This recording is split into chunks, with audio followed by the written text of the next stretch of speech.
la resistencia. La madera, cuando absorbe agua, baja su resistencia. Entonces, aquí tenéis una gráfica que nos dice que a partir del 30%, es decir, cuando ya entramos en la zona del agua libre, el agua de los vasos, la resistencia ya no baja más. Pero entre el valor máximo o el valor 100%, que es este, la madera pierde un 40% de resistencia. Es decir, que la madera cuando absorbe agua pierde resistencia. ¿Es importante? Sí. ¿Por qué? Porque si yo hago una cubierta que tiene que estar a un valor que queráis, por ejemplo, hay aquí un valor que es el 12% de humedad de la madera, que es la humedad que se utiliza para calcular, para hacer los ensayos. Si yo voy a ensayar una viga, la llevo al laboratorio, la dejo estabilizarse alrededor del 12% y la ensayo. ¿Por qué?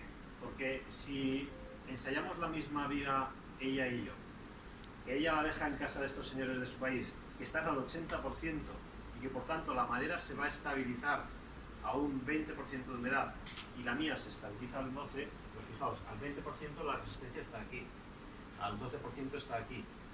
¿Por qué decidimos el 12%? En algún sitio hay que poner el valor del 100%. ¿Cuál es la resistencia 100% de un hormigón?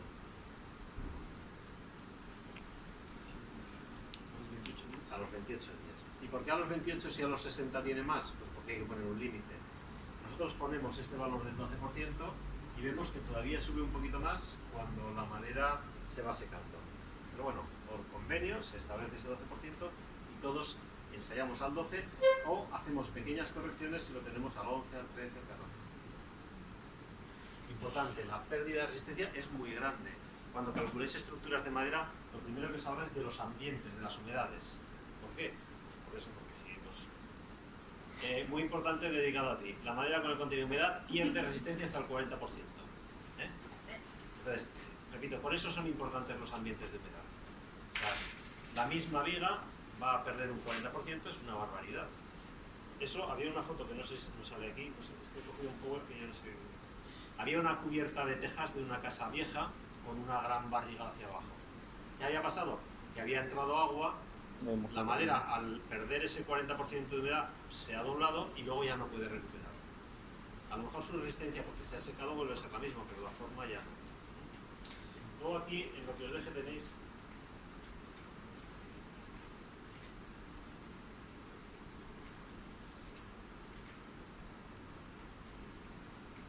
esto es hasta las 10, ¿verdad? Cuando salimos de aquí hay lobos, niebla. Yo tengo recuerdo de esta escuela que salgo con niebla, con aullidos de lobos, salgo mirando para abajo porque... Bueno, no da tiempo. ¿Cuánto resiste una madera? ¿Cuál es la resistencia de la madera? ¿Cómo sabemos lo que resiste una madera? Hasta hace un tiempo, cuando ibas a comprar una madera a un almacenista, tú, iluso de ti, ibas y le decías que querías una madera de una resistencia 100, 200, 300, 50, lo que sea. ¿Por qué? Porque cuando ibas a comprar un perfil de hierro, resistía 50, 100, 200, 300. Cuando ibas a comprar hormigón, resistía 100, 50, 200, lo que queráis. Y ibas a comprar madera, ¿y cuánto aguanta esta madera? Muchísimo. Toda la vida llevamos utilizando esta madera y oye, ningún problema. Ya. Pero yo, en el programa de cálculo, tengo que meter una cifra. Y luego, tenías problemas, tenías que ir al juez y ¿qué decías? No, muchísimo. Entonces, la madera no ha empezado a utilizarse en serio hasta que alguien nos ha empezado a suministrar valores de resistencia con una cierta garantía que nos permiten calcular con todas las técnicas que podemos calcular normales, pero también que nos fiamos de ellas, de esos valores. ¿Cómo se obtiene el valor de resistencia de una madera? Rompiéndola. Tú rompes una viga y sabes cuánto aguanta, va. Por tanto, no sirve. ¿Cuánto aguanta una viga? Pues a partir de esa experiencia vamos a intentar buscar cuánto aguanta. Se inventa una norma que se llama norma de clasificación. Aquí hablamos de 3 sistemas: clasificación visual, clasificación mecánica y nuevas técnicas. La clasificación visual, que es la norma más habitual en Europa, nos dice que mirando la madera por sus 4 caras y viendo los elementos que afectan a la resistencia, nudos, fendas, inclinación de las fibras y otros accidentes que tiene por allí, vamos a darle una calidad muy buena o muy mala.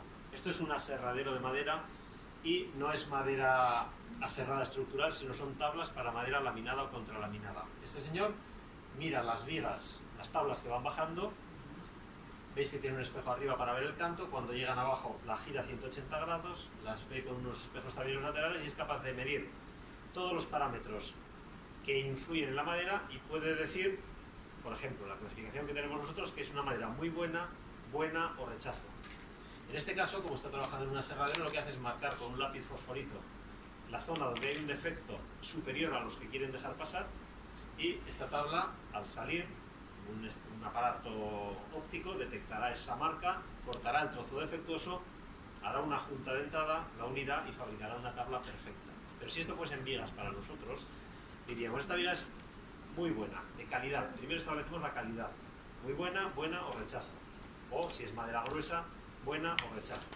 Y luego, conociendo la especie, le asignamos una clase de resistencia. Eso es el sistema que aplicamos nosotros. Entonces, estos son algunos de los defectos que influyen en la resistencia de la madera que va a tener en cuenta este señor. Este señor que le pasa una tabla y lo despedirán si no mira, pues a lo mejor una tabla cada 30 segundos. ¿Cuánto tardamos nosotros en hacer una clasificación de una madera? Mis alumnos de proyecto final de carrera y yo, cuando rompíamos en la tesis, pues podíamos estar media hora, una hora. ¿Pero por qué? Porque todos los defectos los mapeábamos, por decirlo, aunque no es la palabra, pero hacíamos un croquis con todos los defectos para poder volver a estudiar todo una vez que ya no estuviese allí. Pero aún así éramos bastante lerdos y nos costaba bastante clasificar una madera. Nos despediría o haríamos como este señor, que se le saltaría la mitad, no lo sé. Entonces aquí esto es lo que la norma nos explica: cómo se miden los anillos, cómo se miden las ventas, cómo se mide la inclinación de las fibras, factores que tienen una influencia importantísima. Las gemas, que serían estas carencias de madera, porque la sección va disminuyendo y nosotros queremos sacar una sección más grande. Espesor de los anillos, y aquí podéis ver, pues en el caso que yo hice, una viga rechazada por un pequeño alabeo, pero sobre todo porque en la parte derecha tienen una piña dentro de la madera. Ya sabéis que los árboles fagocitan todo. Si atáis una bicicleta con una cadena a un árbol y esperáis 100 años, la bicicleta estará dentro del árbol. Habéis visto a veces señales de tráfico, postes y demás, que el árbol crece, o en los alcorques la madera se sale. Bueno, pues en este caso, al cortar la viga, descubrimos dentro un trozo de una piña, esta cosa de la derecha. Bueno, pues esta le pasaba esto. Esta, ¿qué creéis que le puede pasar? Está torsionada. Está retorcida como ella sola. Esto es lo típico, lo pones para pasar de un edificio a otro, empiezas plano en un lado, cuando llegas a la mitad pega un giro como este y te vas abajo. Bueno, estos son vigas desastrosas. En este caso, la madera que yo estudié daba valores de resistencia muy buena, pero nos jugábamos la vida rompiéndola. Porque esto lo pones en la prensa y la prensa tiene que apoyar plano.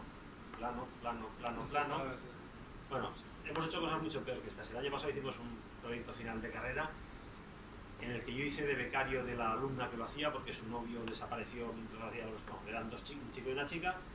El chico, bueno, que salió trabajo, aquellas cosas que pasan. Total que yo hacía de becario. Madurito, pero becario. Eran unas vigas de un canto así, de una esbeltez así, que salían volando. Pero volando, O sea, daba miedo. Hicimos unos elementos verticales para la resistencia y aún así una vez se llevó los elementos verticales, volvió a su sitio, o sea que era peligroso. Pero aún así nosotros tenemos a honra que viga que entra en el laboratorio, viga que no sale entera. Una que estuvo a punto de resistirse, pero hasta ahora todas estas, bueno, cuesta pero se rompen. Y aquí veis otra que tiene otro tipo de alabeo. Bueno, pues a pesar de todo daban valores razonablemente buenos. Ahora, esas vigas cuando en el aserradero salen rectas, pero cuando por el tema de humedad es que esa viga cuando la cortaron en el aserradero estaba recta, porque no existe la sierra de corte parabólico. Bueno, podrías hacer tú a mano alzada. Es imposible. Por tanto, cuando llegaron al laboratorio estaban todas perfectas. Y tú imagínate que te compras en la Cerdaña, que digo que es donde más engañan a la gente con esto, te compras unas vigas que son perfectas, las pones en el techo y al día siguiente se han girado 30 grados, han movido lo que hay arriba, han agrietado lo que hay abajo, llegaron bien. Luego se ponen así. Esta madera era especialmente mala. O sea, la madera de mi tesis, la regaló, se quedó descansado. Bueno, no, era un regalo institucional, era el Instituto Terrara de la Fusta. una madera de sección pequeña, con mucha madera juvenil, y esa madera es bastante terrible. Estas mismas piezas, si hubiesen sido así, no se hubiesen deformado tanto. A pesar de todo, los valores de resistencia dieron bastante altos y consiguieron subir el valor de este pino a escala nacional, es decir, en una C16 pasó a ser una C20. O sea que el pino de aquí producía por defectos un rechazo del 80% de las piezas, o sea, de cada 100 piezas iban a la basura 80, pero en cambio, como las rompimos, los valores subieron un poquito la clase resistente del pino rayo. Es importante porque es una madera, como os digo, de crecimiento rápido y por tanto tiene su interés. Estos son los ejemplos de lo que la norma nos dice de cada tipo de madera, lo que tenemos que medir, y aquí están las clases, la calidad y la clase resistente. Cuando clasificamos una viga decimos calidad, muy buena o buena. A ver, España comenzó clasificando madera de pequeña escuadría. ¿Por qué? Pues le pasaría lo que me pasó a mí. El rácano que quería clasificar su madera dijo, bueno, pero solo os doy piezas de 7 centímetros de base. Entonces, se clasificó la madera de pequeña escuadría, máximo 7 centímetros de base, que no la veréis en ningún sitio, y salió una calidad muy buena, una calidad buena o un rechazo.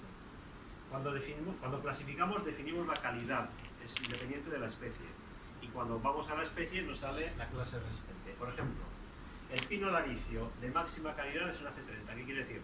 300 kilopodios centímetro cuadrado. El pino radiata, el Signis, de máxima calidad es un C24, nosotros son C18. El problema que teníamos con estas piezas de tan pequeño tamaño es que no se parecían a la realidad. Y sobre todo nosotros, que utilizábamos esta norma de clasificación de madera nueva para intentar llegar a valores de madera vieja. Claro, yo voy a ver una viga así y me sale una mierdecilla así, algo chirriará. Al cabo de unos años, en 2007, apareció la madera de escuadría gruesa. Cuando nos enteramos que aparecía en la norma esta madera, tiramos cohetes. Bien, por fin se parecerá a la realidad. Pero de repente vimos en la norma que admitía que los nudos en la cara o los nudos en el canto podían medir 2/3 de la altura o 2/3 de la base. O sea, un nudo que es como un ojo de buey de un transatlántico, ya torcimos la nariz, dijimos aquí pasa algo raro, y cuando llegamos a los valores de resistencia vimos que la resistencia era bastante mala. Inicialmente era 16, 18, 18. ¿Por qué pasa eso? Porque cuanto más gruesa es la madera, es capaz de esconder en su interior defectos críticos que van a dar resultados muy malos. Si yo hago como el señor aquel de la Serradero, una tabla de 4 centímetros, y la miro por una cara y no hay defecto, la miro por la cara y no hay defecto, el defecto que cabe dentro es muy pequeño, por tanto va a afectar poco a la resistencia. Si yo tengo una viga de 30 centímetros por 30 centímetros, cabe dentro lo que queráis. Y eso penalizó los valores de resistencia. Y aquí tenéis los valores que la norma nos da. Es decir, la madera pasa a ser un material normal, que podemos meterlo en un programa de estructuras. Resistencia, compresión, tracción en la dirección larga de la flecha, perpendicular, módulo de elasticidad. Ya está todo lo que nos pregunta el programa o cualquier sistema de cálculo. Y es un sistema que va por el lado de la seguridad, es decir, que penaliza mucho. Que la madera puede tener unos valores de resistencia mucho más altos, pero que como la estadística es así, yo rompí 150 vigas. Casi todas buenísimas y contentos, como si fuese nuestro el bosque. Pero de repente llegaba una viga y se rompía con un valor asqueroso. ¿Qué pasaba? Que esa penalización en el conjunto total era muy grande. Cuando ensayábamos las vigas, la norma dice que primero ensayas 10 vigas para saber cuál es el valor medio de resistencia de esas 10 vigas. Cuando ya lo sabes, los aparatos de medida que colocas debajo de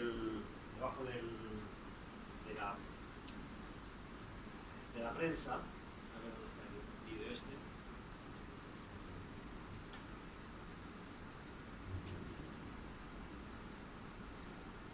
¿El stop es este? Mirad, veis aquí, esto es un extensómetro, que es un cacharro que mide deformaciones de centésimas de milímetro. Lo colocábamos aquí porque mi director de tesis era un antiguo. Nosotros utilizábamos otro sistema mucho más seguro. Poníamos una tabla aquí, poníamos 2 extensómetros por arriba y hacíamos la media de la deformación y ya está. Pero como lo que se hacía en Madrid era ponerlo debajo, pues ahora lo pusimos debajo. calculamos el 100% de esas 10 primeras vigas. Cuando llegábamos al 40% retirábamos este cacharro. Hay vídeos que se veía, hace mucha gracia porque era con 2 cuerdas y íbamos haciendo un juego que lo retiraba a la zona de poco peligro. 2 vigas se rompieron antes del 40%. ¿Qué quiere decir? Que uno de estos aparatos apareció en Bujaraloz y el otro por Ibiza. ¿Te imaginas cuando una rompe una viga? Pues esto es bastante desastroso. ¿Qué estaba diciendo yo esto? Sí, que la madera de más escuadría es capaz de ocultar defectos bastante importantes. Entonces, penaliza mucho la campana de Gauss, los 5% de nada. Pues la verdad es que, o sea, parecía que la madera fuese de un bosque nuestro, lo contentos que estábamos de lo bien que salía, y cuando salían 2 o 3 malas, ese día te ibas amargado a casa. Entonces, hay debería haber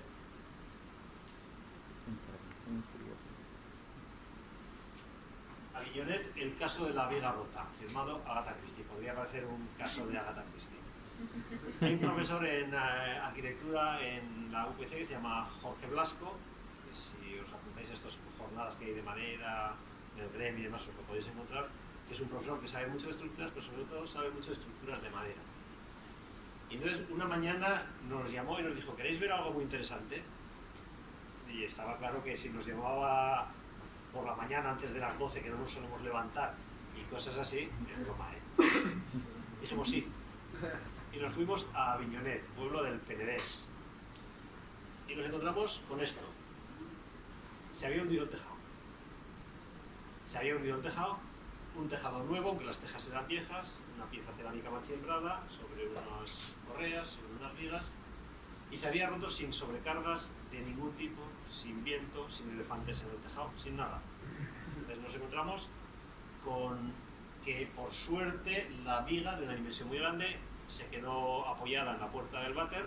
Si había alguien dentro del váter, se debió quedar más blanco que el papel, porque era en horario laboral, pero no murió nadie. Entonces llegamos allá y empezamos a mirar. Bueno, lo primero que dijeron: tú súbete. Como era el más pequeño yo, me dijeron: tú súbete arriba. Yo me subí arriba, me negué a andar por el falso techo, pero vimos la viga. Esta viga es similar a la que se había roto. 40 centímetros de canto, más o menos, una viga impresionante. Entonces, se rompió encima, fijaos, en la zona verde, ni siquiera en la mitad. O sea, ni siquiera como Dios manda, sino a un tercio de la luz. Pues bueno, empezamos a utilizar nuestro resistógrafo en la zona de rotura para ver qué pasaba. No veíamos lo que pasaba. Esto es el resistógrafo, que hace una especie de radiografía interior. Y entonces dijimos: queremos hacer una tomografía. Tomografía, cuando traes una torta en moto, te meten en un tubo y te sacan esos cortes transversales. Y nos dijeron: ¿qué os habéis pensado, que sois el CSI Miami? Pues no hay tomografía. Dijimos: bueno, pues ¿dónde hay un carpintero cerca? Y nos fuimos con la madera al carpintero cerca y le dijimos: corte rebanadas cada 2 centímetros. Para intentar entender qué es lo que pasaba. Y aquí podéis ver un poco lo que pasaba. Esta viga, 38 centímetros, tenía... En un punto. No sé si se ve mejor en la siguiente. Bueno, se va viendo cómo crecen. ¿Veis los nudos? Esta madera es una madera, un árbol que tiene un crecimiento de ramas verticilado. Me he quedado con vosotros, ¿eh? Sí. Verticilado quiere decir que de un mismo verticilo, que debe ser un punto, intuyo, salen todas las ramas en un piso, en otro piso, y en cambio hay otros árboles que van haciendo. Ya, esto es una putadilla que salgan todas del mismo. ¿Por qué? Porque llega un momento en que la cantidad de superficie de nudos que tenemos hace que las fibras que venían por dentro de la madera se tengan que salir fuera. El otro día hice una fotografía de una pieza de madera bastante espectacular, pero imaginad que yo tengo esta viga, que tendría un tamaño más o menos así, que tenía un pedazo de nudo aquí, un nudo aquí y otro nudo bastante grueso aquí. De los 3, solo se veía un poquito de uno. ¿Por qué? Porque al cabo de unos años en los árboles se cortan las ramas y los anillos las recubren. Entonces, ¿qué pasaba aquí? Que las fibras que venían de esta madera tenían que salirse muchas fuera, rodeando, y por tanto había una discontinuidad de las fibras. Aún así, tiene bastante guasa. ¿Sabéis cómo va creciendo los nudos? Cuando crecen mucho, la madera se va para afuera. Este ejemplo de la viga rota está muy bien para entender por qué cuanto más grande es una viga, más cosas puede esconder dentro. O sea, cuando nosotros tenemos un bosque y queremos vender la madera, hay que cortar las ramas, cuando queremos hacer madera recta y sin defectos, hay que cortar las ramas cada X años. A partir de que las cortas y son muy gruesas, estás ocultando un defecto importante. Aquí podéis ver la otra particularidad que tenía, que es la madera de reacción. Cuando un árbol crece contra el viento o crece en una pendiente, hace un crecimiento anormal y ves que hay unos anillos más gruesos en una parte que otra. Pues las dos cosas hicieron que esta viga no aguantase, pero no aguantó, yo qué sé qué. Nos la llevamos al laboratorio. Nuestra prensa es chiquitilla, de aspecto es grande, pero quiero decir, no llega más allá de, con seguridad, de unas 7-8 toneladas. Pusimos la prensa, digo, la viga así, 6 metros, costó Dios y ayuda, porque era un pedazo de viga. Esta no es la rota, esta es la de al lado de la rota. Es decir, cuando tuvieron que desmontar las dos vigas para reparar, dijimos, podéis traerla al laboratorio y la ensayamos. Dijeron que no, bueno, pues para ellos. Pero al final dijeron que sí, la trajeron. Apoyo, teóricamente, a un tercio y un tercio de la luz. Llegamos a las 8 toneladas y la deformación era así. Nuestro honor se sentía casi mancillado. Hicimos una carga central que es mucho más cruel. La norma hace dos cargas a un tercio y un tercio. Llegamos a las 8 toneladas y la deformación era... Empezamos a dudar. Cargarla de becarios. Traerla a todos los alumnos para llegar a ese peso que necesitábamos para romperla. Y dijimos, no, la tumbamos. ¿Qué hemos hecho? Cambiar el canto ancho con unos más pequeños. Cuando llegamos al límite, se rompió. O sea, estuvimos a punto de no romperla. Ya digo que hubiésemos saltado encima seguro. Se rompió y por cálculo daba que era entre una C70 y una C100. La conífera más resistente de España es una C30 y en Europa ahora una C35, ha habido en algún momento 40, es decir, la resistencia de presión 400 kilopodios o 40 newtons o como queréis ponerlo. Imaginadla, esta medía, o sea, daba alrededor de 70-80 y la de al lado se rompió sola. Esa es la grandeza de la madera, lo que nos anima a utilizarla. Bueno, pues ya veis el por qué cuando pasamos a madera de gruesa escuadría y por qué la tendencia actual a utilizar productos transformados de madera que utilizan tablas muy finas, porque podemos clasificarlas perfectamente con seguridad. Y esto viene, ¿dónde está? Vamos por aquí.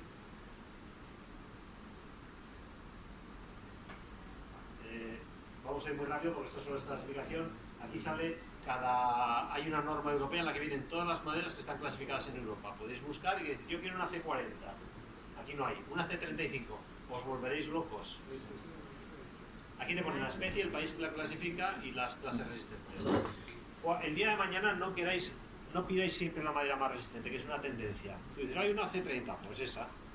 Porque a lo mejor un aserradero de C30 produce un 5% y de C24 o lo que sea produce el 95% restante. Es decir, que no tendrán madera para vosotros a lo mejor durante un año. Es un problema de producción natural. Otro sistema de clasificación de la madera es una prueba mecánica. Se somete a un esfuerzo de flexión las tablas que van pasando por aquí. Esto es lo que hace. Y esto da un módulo de elasticidad.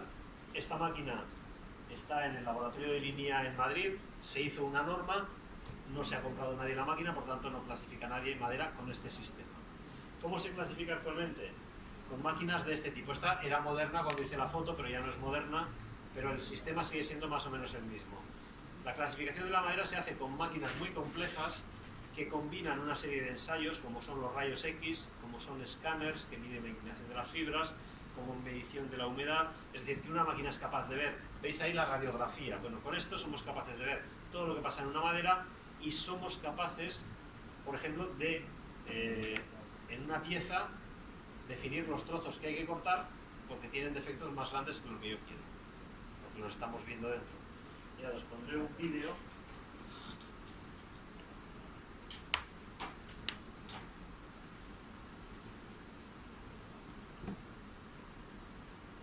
No sé si es este o el otro.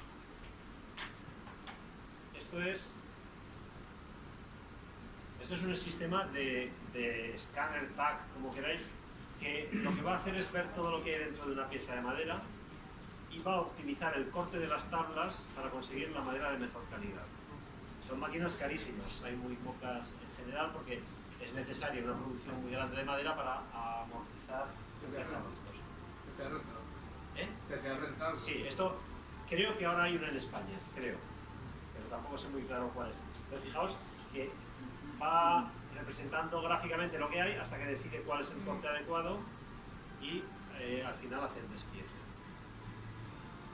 Bueno, esto es quizás más interesante serlo, pero no lo veremos entero. Esta es una combinación de varios ensayos. Esta máquina realiza GoldenEye en honor a James Bond, es un rayo X, mide la densidad, golpea la pieza y analiza la frecuencia de resonancia, es decir, haciendo toda una serie de ensayos.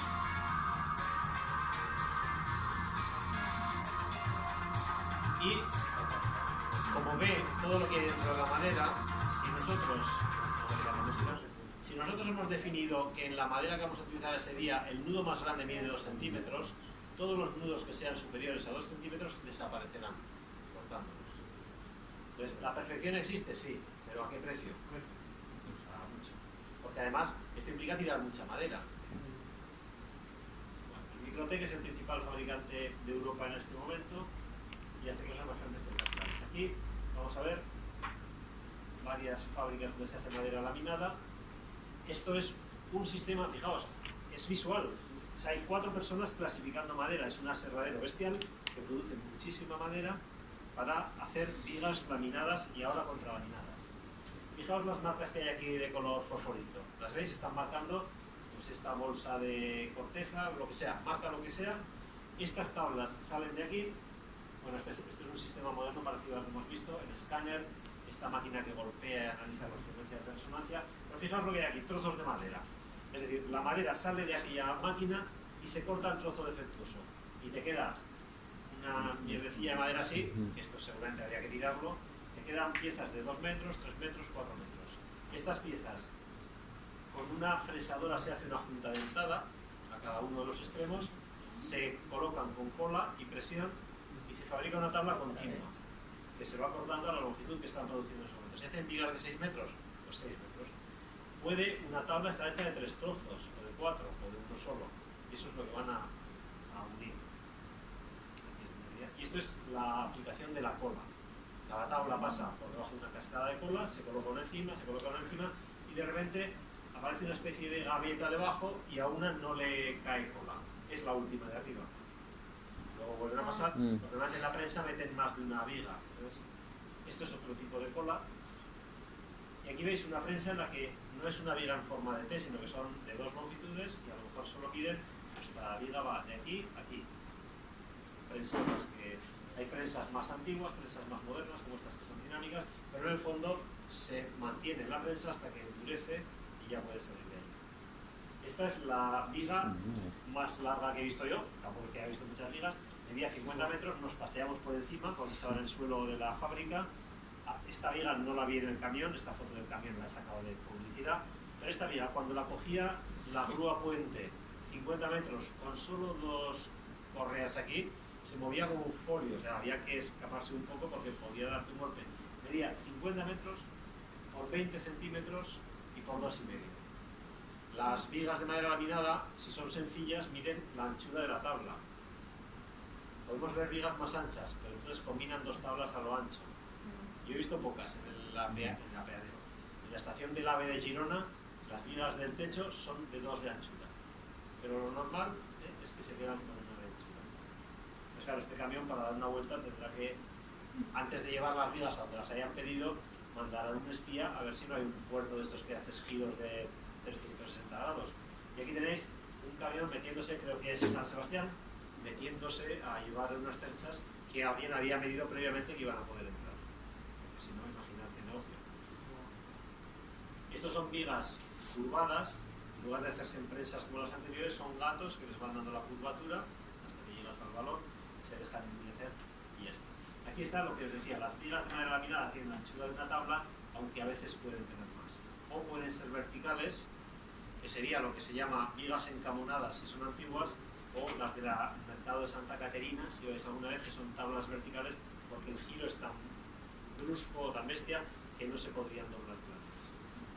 Y luego aquí tenéis, pero esto ya no lo voy a explicar yo, bueno, que puede ser de madera homogénea y heterogénea, es decir, que la viga puede ser madera muy buena.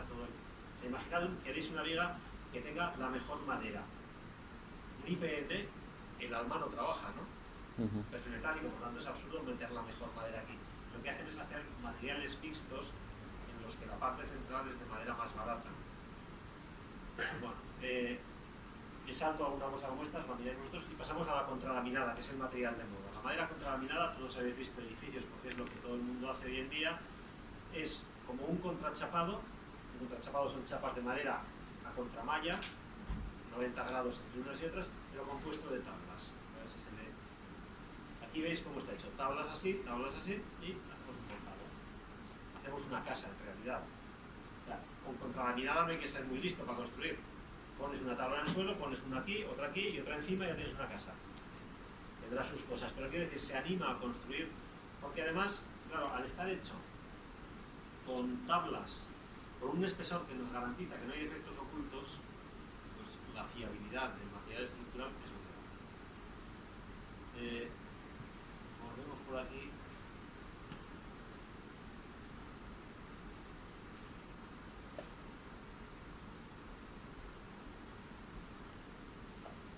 esto es un caso de unos compañeros nuestros que hicieron una escuela aquí en el Tibidabo, del otro lado, tenían... Pausa. Play. Muy triste esto, que no haya un viewer. Se encargaron de hacer esta escuelita. Había que hacerla en verano porque era el tiempo que cerraba la escuela. Hicieron 3 módulos y lo pensaron en un hormigón prefabricado. Pero luego alguien les habló de la madera contralaminada, miraron y al final se enamoraron del material. Entonces, ¿os suena Emilio Hormías y Sandra Bestraten? Han hecho varias cosas, Caladona, por ejemplo, que es bastante emblemáticos. Aquí llega el material, ya veis que llega hasta con las ventanas, es decir, el montaje tenía que durar una semana. Tuvieron un problema de mucha lluvia en agosto y tardaron un poco más, pero bueno, pues ya vais viendo. Aquí veis el montaje, muy sencillito, el sistema de fijación de las paredes con Ls tipo IKEA de estantería sencilla. Y esta escuela tuvo que montarse en verano. Aquí veis el montaje de las uniones. Hoy en día hay uniones mucho más sofisticadas. Y el aspecto de la escuela, en la que se hace de contralaminada y luego se le hace una piel. Y curiosamente, una de las ventajas de esta construcción es que se puede transportar. Es decir, que esta escuela parece ser que les estaba saliendo muy cara el alquiler que tenían de lo que eran los edificios estables, se van a otro sitio y se llevarán esta escuela, que no pueden hacerlo con la de ladrillo. Es bastante, bueno, es interesante. Bueno, a mí me parece interesante. Caladona es un edificio que está al lado del Colegio de Arquitectos. Es un edificio, es una bomba de edificio, empieza con los romanos y termina ahora. Pasa el acueducto de Barcelona, hay ruinas, bueno, hay elementos arqueológicos, los que queráis, y lo peor que te puede pasar cuando haces una obra es que te aparezcan ruinas arqueológicas porque ya te han parado las obras. Pues les pasó, había de todo. Entonces hicieron una cosa bastante curiosa, que es empezar la casa por el tejado. Hicieron o sea, es un edificio de paredes de tierra, de ladrillo y de piedra. O sea, condiciones muy difíciles. Entonces, se hizo el estudio de ver si podían aprovechar las vigas que había, eran bastante malas, y lo que optan es por sustituir todos los forjados por madera contralaminada. Hacen la cubierta, en primer lugar, y a partir de ahí eso les permite que los arqueólogos puedan estar trabajando abajo sin molestar demasiado, que siempre molestan, y van creciendo hacia abajo. Hay algún arqueólogo aquí para no meterme más con los arqueólogos. Van creciendo hacia abajo, lo cual les da un cierto tiempo de reacción. Entonces, esta es la primera. Aquí, este tipo de paneles miden el doble, normalmente miden 2 metros de anchura, los meten por la ventana, se inventan una especie de grúa puente que es un perfil IPM atornillado al techo que les permite desplazar las maderas. Aquí podéis ver la madera en el interior, cómo la van guiando.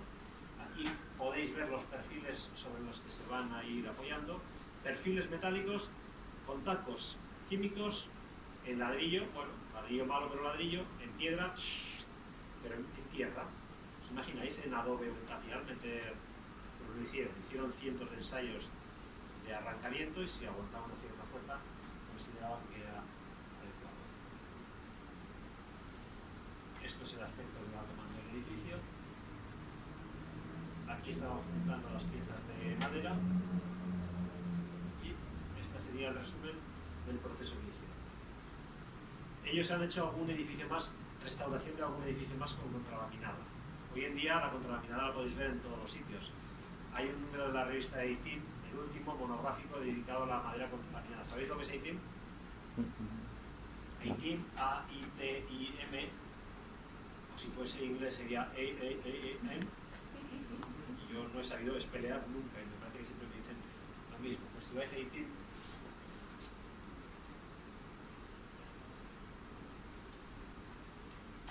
ITIM es un centro tecnológico, editorial, hace muchas cosas, pero sobre todo tiene los mejores libros sobre madera de construcción que hay en español. Y hay el mejor libro, por ejemplo, de intervención en edificios de madera, de diagnosis e intervención. Entonces os vais a información y publicaciones,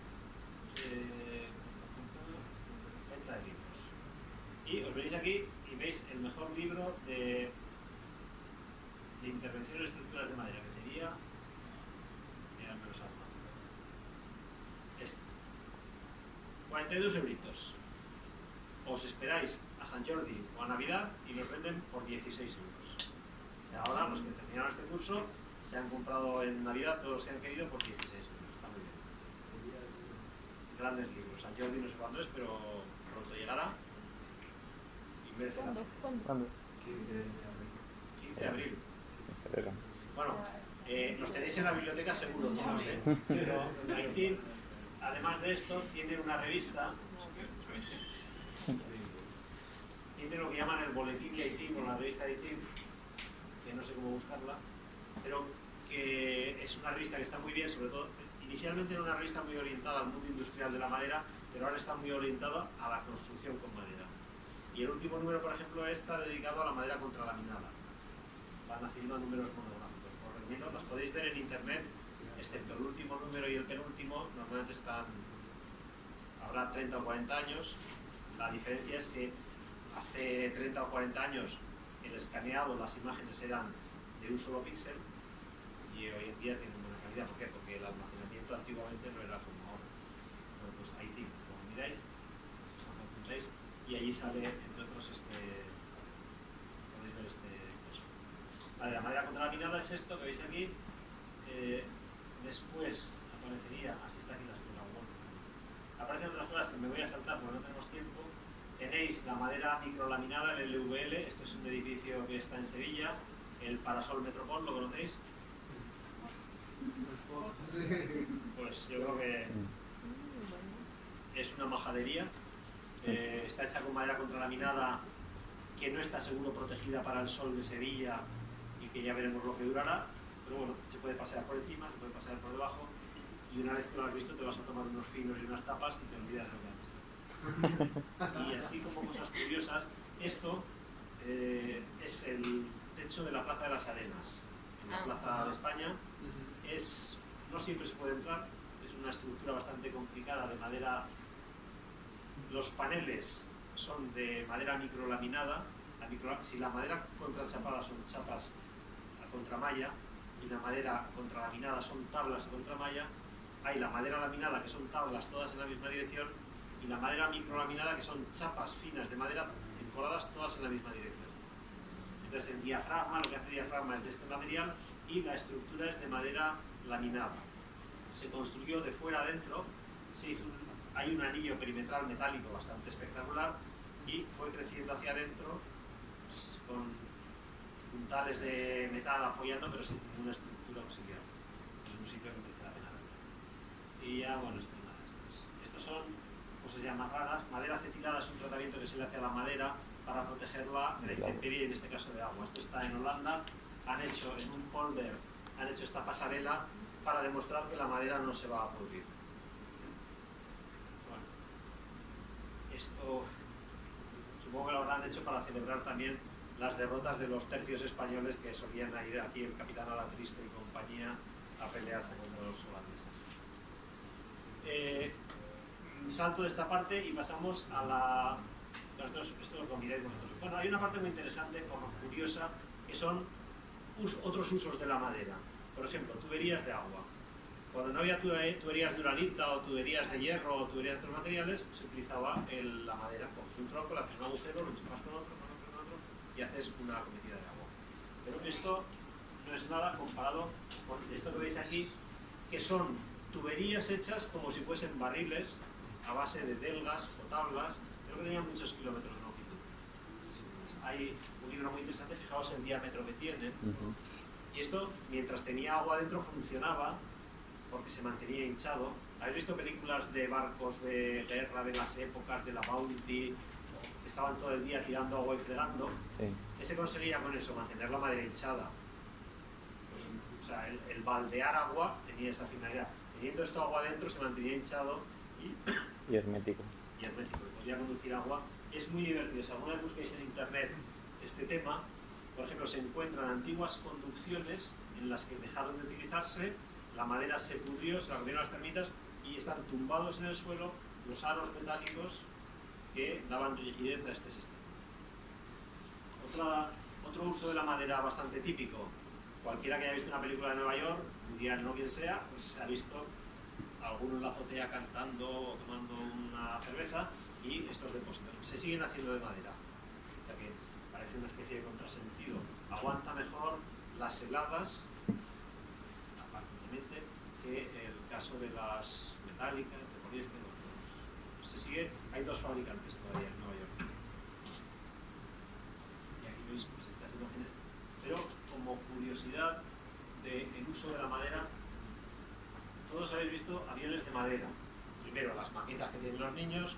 Segundo, os acordaréis del avión Mosquito, que era un avión espía de la Segunda Guerra Mundial, o de los aviones Booker de 2 alas o de 3 alas, que eran de madera. Pero hay cosas infinitamente más exageradas, como voy yo a mi sitio, como era...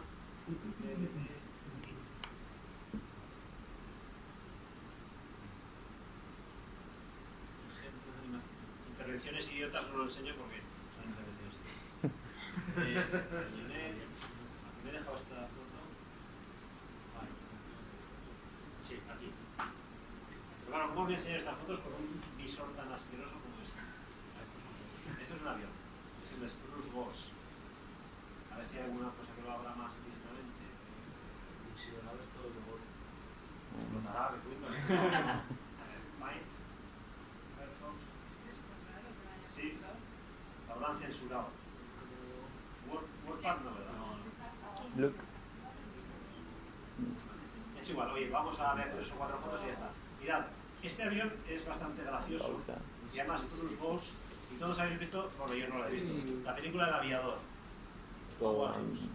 Pues Howard Hughes hizo este avión que es, hasta hace poco ha sido el avión más grande de la historia, medía 100 y pico metros de anchura, 8 motores, para transportar tropas. Pues es de madera. Hicieron un museo que es una preciosidad, que cabe el avión justo a lo ancho y luego todos sus polluelos por debajo. O sea, cuando veis, es la fachada muy bonita de vidrio, de noche sobre todo es muy bonita, veis el avionarro y todos los cacharritos que hay por debajo. Entonces vamos a ver. Voló muy poco, hizo un vuelo de prueba, pero no llegó a ser gran cosa. Pero lo que nos interesa es, primero, que era de madera. Fijaos, esto es el avión por dentro, son las cuadernas de un barco. O sea, lo que hay es cuadernas de madera y madera contrachapada, creo que es de abedul.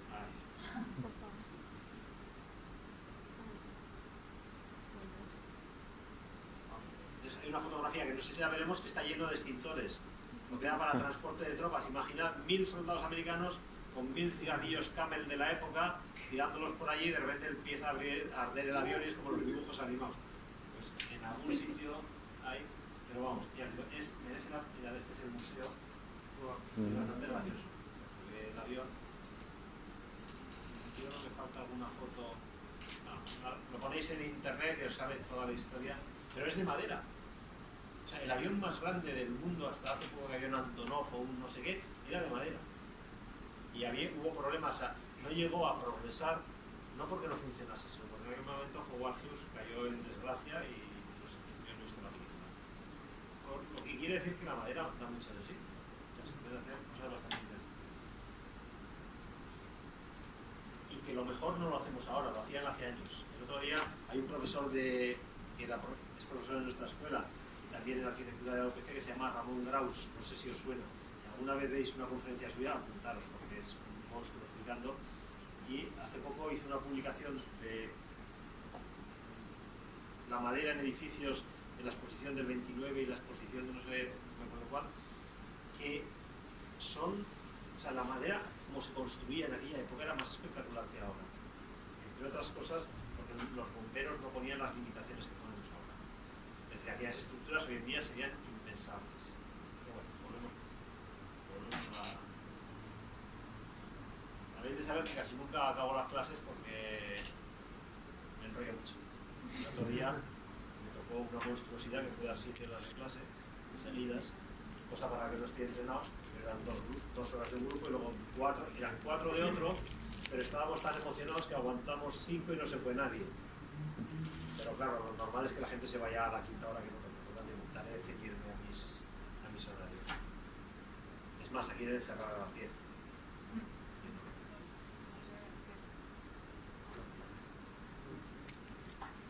Aquí está la foto en color del Spurgo. ¿Veis los extintores? Sí. Para conseguir. Vale. Vamos a la realidad. Pasamos a los factores de degradación de la madera y luego veremos la tercera parte, que será la diagnosis. La madera. La madera es eterna.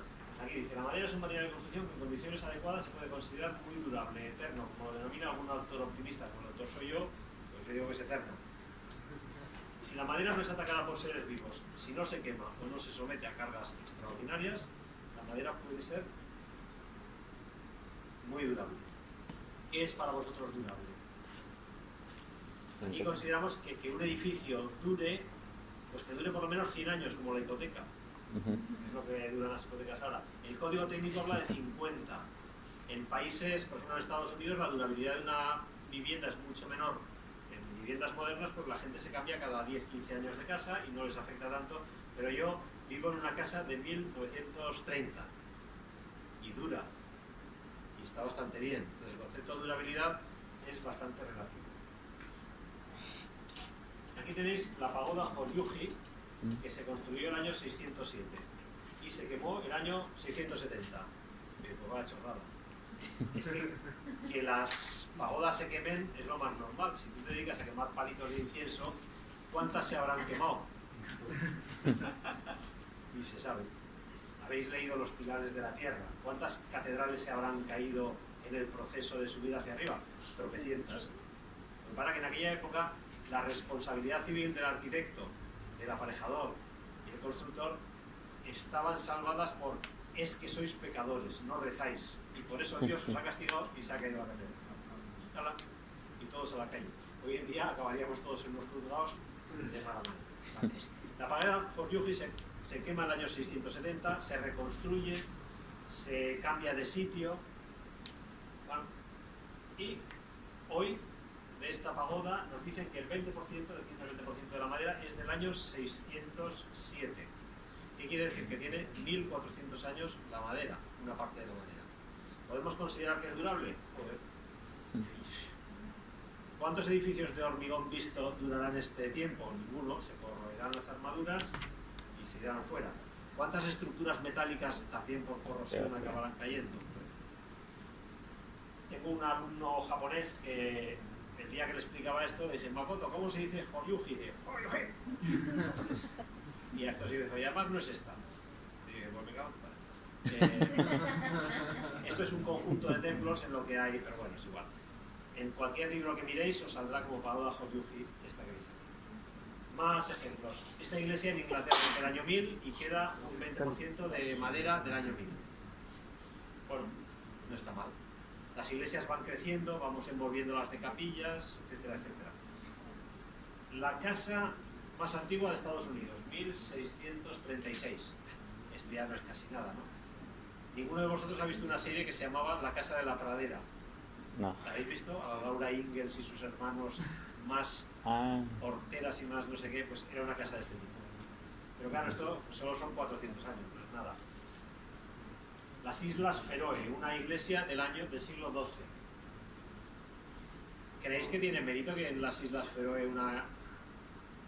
¿Quién se come en nuestras casas? Las termitas, las carcomas. En las Islas Feroe no hay ni termitas ni carcomas. Como mucho, un reno que mordisque. Ataques bióticos, cero. Sí que tienen el peligro del fuego. Las chimeneas son los culpables de muchas... Pero bueno. Y ahora entramos en Barcelona. Aquí tenéis un edificio, no será el más antiguo, sí seguramente el más bonito. ¿Conocéis? Esto es La Llotja. ¿Os suena dónde está? No. Bajáis Vía Laietana, giráis hacia la Ciutadella y entráis la plaza no sé qué. De aquel giro hay un edificio neoclásico, bastante feo, excepto si os gusta el neoclásico, que entonces puede que os parezca bonito, que oculta el edificio gótico para mí más bonito. Hay quien dirá que es el Tinel, pero fijaos qué arcos tan maravillosos. Os maravillan. Son una pasada, ¿eh? O sea, de una altura, de una esbeltez, y están en perfecto estado.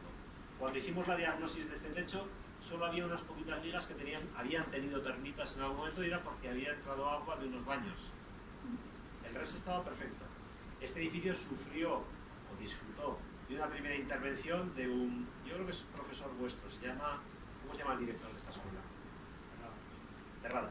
Pues Terradas 1 y Terradas 2, son dos hermanos, hicieron la intervención en este edificio, y lo que hicieron fue una cosa que está muy bien: descargar a este artesonado de la función resistente. Es decir, colocaron unas vigas alveoladas, no lo tengo aquí, encima, cargaron el forjado encima y además pasaban unos flejes de acero por si alguna viga quería caerse.